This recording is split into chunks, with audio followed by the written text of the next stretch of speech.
Hello दोस्तों, smart agriculture classes में आपका स्वागत है। आज का मेरा टॉपिक है गन्ने की खेती, यानी हम गन्ने की खेती कैसे करेंगे, उन्नत खेती के बारे में हम आज जानेंगे। तो सबसे पहले हम गन्ने के बारे में जानते हैं। गन्ना जैसा कि आप सभी कोई खाए ही होंगे, तो हम सबसे पहले गन्ना का वानस्पतिक नाम से शुरू करते हैं। तो गन्ना का जो वानस्पतिक नाम है वो होता है saccharum officinarum. Saccharum officinarum officinarum, ये आपका हो जाएगा गन्ने का वैज्ञानिक नाम। इसको आप अंडरलाइन करना नहीं भूलिएगा। जैसा कि सैकरम ऑफिसिनेरम लिखिए आप, उसके जस्ट नीचे आपको मिलेगा फैमिली। फैमिली को हम हिंदी में बोलते हैं कुल, 21 जाति से बिलोंग करता है। तो यह जो हमारा पौधा है यह भी ग्रेमिनी कुल से बिलोंग करता है, जिसको हम लोग बोलते हैं खाद्यान्न कुल। अब इसको एक और नाम से जानते हैं जिसको हम लोग बोलते हैं पोएसी। पोएसी के नाम से भी जानते हैं, क्योंकि इसको घास कुल भी बोलते हैं। मैं आपको पहले भी बता चुका हूं कि जितने भी घास आते हैं जिसको हम पशुओं को खिलाने के लिए प्रयोग करते हैं, अधिकतर घास ग्रेमिनी कुल से बिलोंग करता है। आगे बढ़िएगा, इसका ओरिजिन, इसका उत्पत्ति कहां हुई है, तो बहुत सारे बुक में आपको मिलेगा ब्राजील, किसी बुक में आपको मिलेगा चाइना, किसी बुक में आपको मिलेगा इंडिया। लेकिन बेबीलो एक साइंटिस्ट थे जो क्रॉप साइंस के साइंटिस्ट थे, उनके अनुसार इसकी जो उत्पत्ति हुई है वो भारत नामक देश में हुई है। आगे बढ़िएगा, सीएन। सीएन का मतलब होता है गुणसूत्रीय संख्या, क्रोमोसोम नंबर। इसमें बहुत ज्यादा आनुवांशिक रिसर्च होता है। तो इसका जो गुणसूत्रीय संख्या है, क्रोमोसोम नंबर है कि एक जीन दूसरे जीन में किससे जाता है, तो वो गुणसूत्र संख्या इसका होता है 2n = 18। इसको अगर आप रोटेट करके पक्षांतर करके भाग दीजिएगा तो n बराबर आपका निकल जाएगा 40। आगे बढ़िएगा, इंपॉर्टेंस, इसका क्या महत्व है।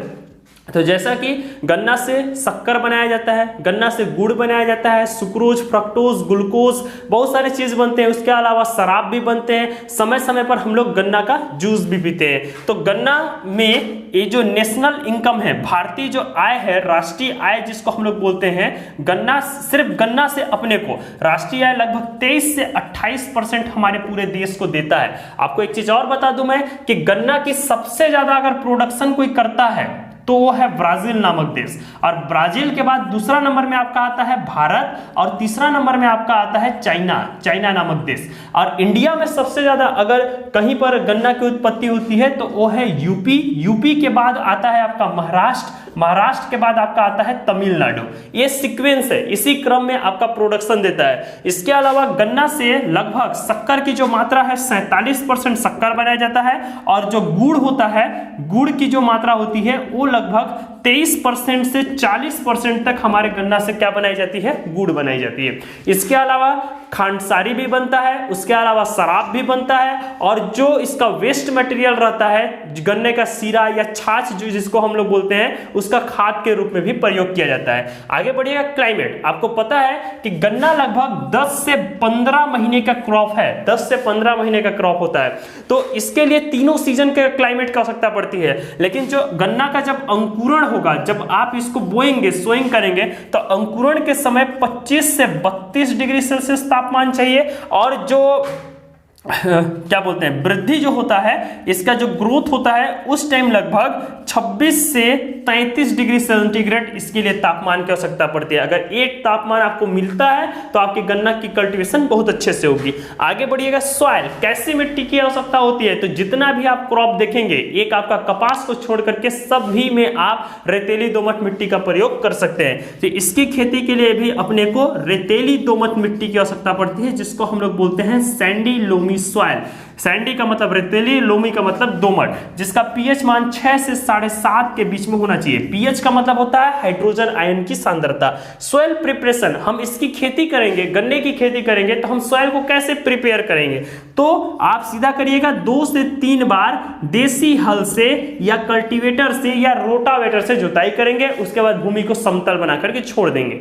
अब आपके ऊपर डिपेंड करता है कि आप समतल सोइंग करेंगे कि आप गड्ढे में सोइंग करेंगे। अगर आप गड्ढा में सोइंग करेंगे तो गड्ढे से गड्ढे के बीच में स्पेस होना चाहिए, और समतल सोइंग करेंगे तो आप समतल मतलब सोइंग में स्पेस होना चाहिए। तो इसमें आप जो आपको मैं बताया जा रहा हूं, कि जो गड्ढा होता है, अभी गड्ढा से गड्ढा के बीच में लगभग 75 से 90 सेंटीमीटर का गैप होना चाहिए। सोइंग टाइम, हम इसकी बुआई कब करेंगे? तो देखिए गन्ना का जो कल्टीवेशन होता है वो तीनों सीजन में होता है, खरीफ में भी होता है, रबी में भी होता है, जायद में होता है, साल भर का क्रॉप है। तो अगर आप खरीफ सीजन में जाते हैं तो आप इसकी बुआई को जून से जुलाई के महीने में लीजिए, जून से जुलाई के महीने में आइए। अगर आप विंटर सीजन में जाते हैं तो इसकी बुआई आप अक्टूबर से नवंबर में करिए, और अगर आप जायद में जाते हैं तो आप इसकी बुआई फरवरी से मार्च के महीने में इसकी बुआई कर सकते हैं। आगे बढ़िएगा, सीड रेट। सीड रेट का मतलब होता है बीज दर। 1 हेक्टेयर जमीन में अगर हम गन्ना की खेती कर रहे हैं तो कितनी बीज की आवश्यकता पड़ती है? चूंकि गन्ना का तना को ही हम लोग सीड के रूप में प्रयोग करते हैं, तो इसके लिए जो गन्ना रहता है, आप देखे होंगे एक गन्ना है तो गन्ना में गांठें पाई जाती है, इस टाइप का शेप में आपको गांठ दिखाई देगी,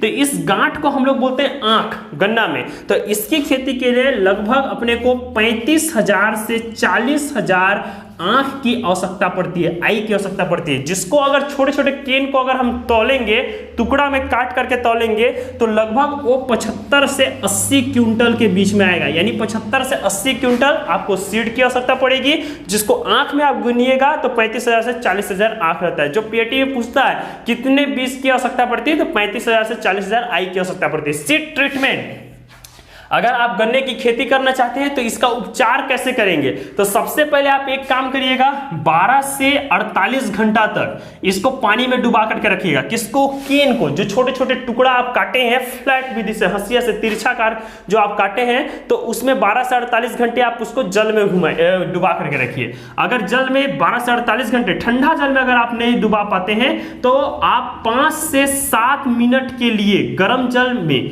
जो 52 डिग्री सेंटीग्रेड होना चाहिए उसमें आप डुबा करके रखिए। उसके अलावा एरिटॉन से आप डुबा करके रख सकते हैं, एग्लॉल से आप डुबा करके रख सकते हैं, या नमक के सॉल्यूशन से आप डुबा करके रख सकते हैं। आगे बढ़िएगा, किस किस वैरायटी से आप कौन कौन सी वैरायटी आपको मार्केट में मिलती है? तो ये जो गन्ना है इसकी जो वैरायटी होती है वो सीओ के नाम से आती है मार्केट में, और सीओ का मतलब होता है कोयम्बटूर।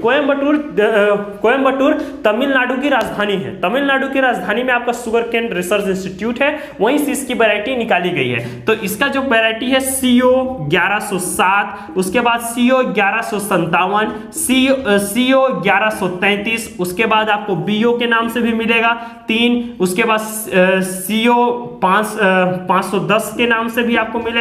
एक अभी नया मार्केट में वैरायटी आया है करण 5 और करण 6, ये आपका गन्ने की वैरायटी है। आगे बढ़िएगा, सोइंग मेथड, हम इसकी बुआई कैसे करेंगे? ये बुआई की विधियां हैं, बुआई की विधियां हैं। इसकी बुआई की विधियां हैं गन्ने की। तो गन्ने की जो बुआई की विधियां हैं, इसमें सबसे पहला मेथड जो होता है उसको बोलते हैं हम लोग समतल भूमि, समतल मेथड। तो फ्लैट का मतलब होता है समतल। आप क्या करिए, खेत की जुताई करिए, भूमि आपका समतल हो गया है, जो रो बनता है कल्टीवेटर के पीछे उसी में आप इसका सोइंग कर सकते हैं। लेकिन एक रो से दूसरे रो के बीच की दूरी 75 से 90 सेंटीमीटर के बीच में होना चाहिए। ट्रेंच विधि में अगर आप गड्ढा खोदते हैं, गड्ढा खोद करके आप अगर इसकी बुआई करना चाहते हैं तो इसमें भी दूरी होना चाहिए 75 से 90 सेंटीमीटर, एक गन्ना से दूसरे गन्ना। यानी एक गन्ना यहां पर है तो दूसरे गन्ना में 90 सेंटीमीटर या 75 सेंटीमीटर दूरी में होना चाहिए। लेकिन जो गड्ढा खोदेंगे उसकी चौड़ाई, गड्ढे की चौड़ाई 40 सेंटीमीटर चौड़ाई होना चाहिए गड्ढा की, और लगभग 25 सेंटीमीटर आपकी गहराई होना चाहिए, और आपकी